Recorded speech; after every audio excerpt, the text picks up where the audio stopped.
নমস্কার বন্ধুরা, সুমিজ ফুড ক্রিয়েশনসে আপনাদের সকলকে স্বাগত জানাই।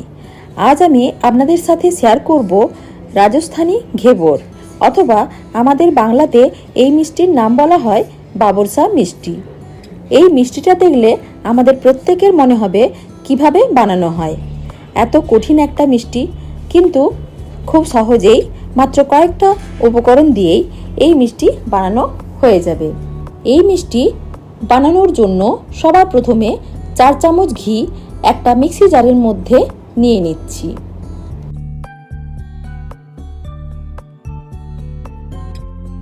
এবার এর মধ্যে দিয়ে দিচ্ছি কয়েক টুকরো বরফ। তারপর এই ঘি আর বরফটা একটু ব্লেন্ড করে নেব। ব্লেন্ড করে নেওয়ার পর ঘিটা একেবারে মাখনের মতো হয়ে গেছে বরফ দেওয়ার কারণে। দেখুন, একটু তুলে দেখাচ্ছি, একেবারে মাখনের মতো সাদা হয়ে গেছে। এবার এই ঘিয়ের মধ্যে হাফ কাপ ঠান্ডা দুধ দিয়ে দিচ্ছি। আবারও ব্লেন্ড করে নেব। ব্লেন্ড করার পর মিশ্রণটা আরও মসৃণ হয়ে গেছে। এবার এই মিশ্রণের মধ্যে 1 কাপ ময়দা দেব, কিন্তু একসাথে সমস্ত ময়দাটা দেব না, অল্প অল্প করে দেব। এখন কিছুটা ময়দা দিয়ে দিচ্ছি আর কিছুটা বরফ ঠান্ডা জল দিচ্ছি। এবার সব কিছু একসাথে ব্লেন্ড করে নেব। ব্লেন্ড করার পর বাকি ময়দাটা দিয়ে দিচ্ছি।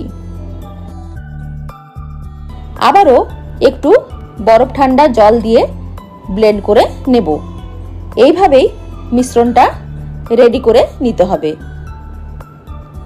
এবার এই মিশ্রণের মধ্যে 1 চামচ বেসন মিশিয়ে নিচ্ছি। আবারও কিছুটা বরফ ঠান্ডা জল দিচ্ছি। তারপর আরও একবার ব্লেন্ড করে নেব। ব্লেন্ড করে নেওয়ার পর এই মিশ্রণটা একটা বড় পাত্রের মধ্যে ঢেলে নিচ্ছি।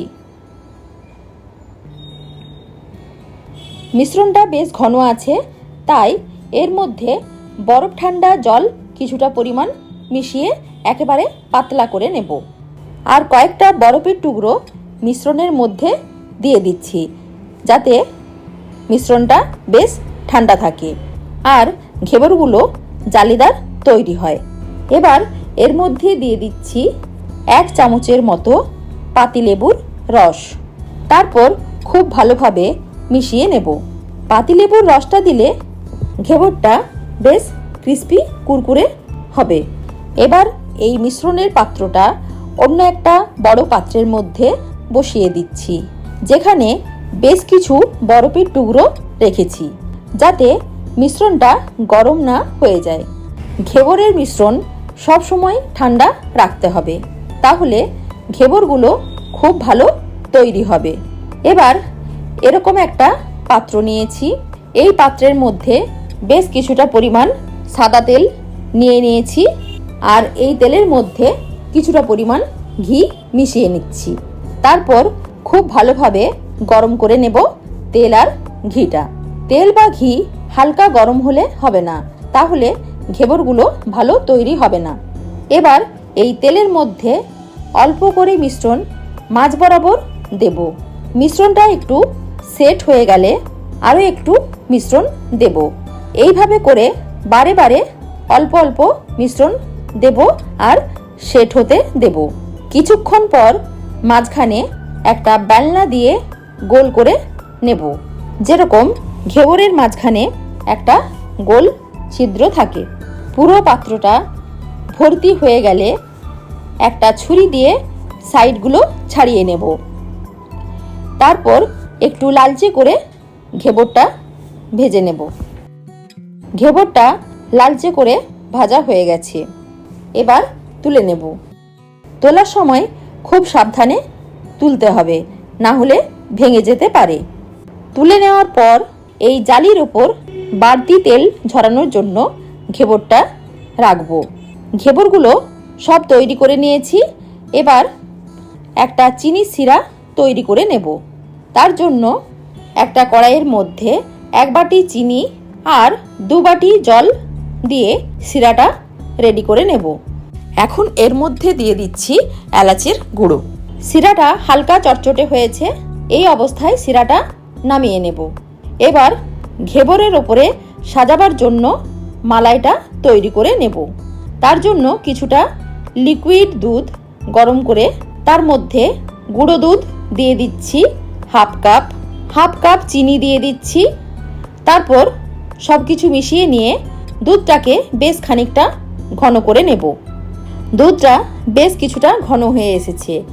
এখন এর মধ্যে দিয়ে দিচ্ছি কয়েক টুকরো কেশর। এখন মালাইটা একেবারে রেডি হয়ে গেছে। এবার ঘেবরগুলো আমি একটা প্লেটের মধ্যে সাজিয়ে নেব। সবার প্রথমে যে চিনির শিরাটা রেডি করেছিলাম সেই শিরাটা চামচে করে অল্প ঘেবরের ওপর ছড়িয়ে দেব। এর ওপর থেকে যে মালাইটা রেডি করে রেখেছিলাম সেই মালাইটা লাগিয়ে নেব। মালাই লাগানোর পর ওপর থেকে কিছুটা ড্রাই ফ্রুটস ছড়িয়ে দিচ্ছি আর কয়েকটা সিলভার গোল্ড ফয়েল লাগিয়ে দিচ্ছি। এতে ঘেবরগুলো দেখতে বেশ সুন্দর লাগবে।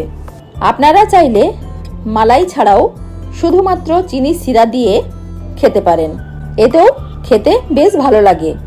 আপনারা এইভাবে বাড়িতে ঘেবর বানিয়ে খেতে পারেন, খেতে খুবই টেস্টি হয়। আর অন্য দিনের মতো আবারও বলবো, আমার ভিডিও যদি আপনাদের ভালো লেগে থাকে তাহলে অবশ্যই লাইক, শেয়ার ও সাবস্ক্রাইব করে যেতে ভুলবেন না। ধন্যবাদ।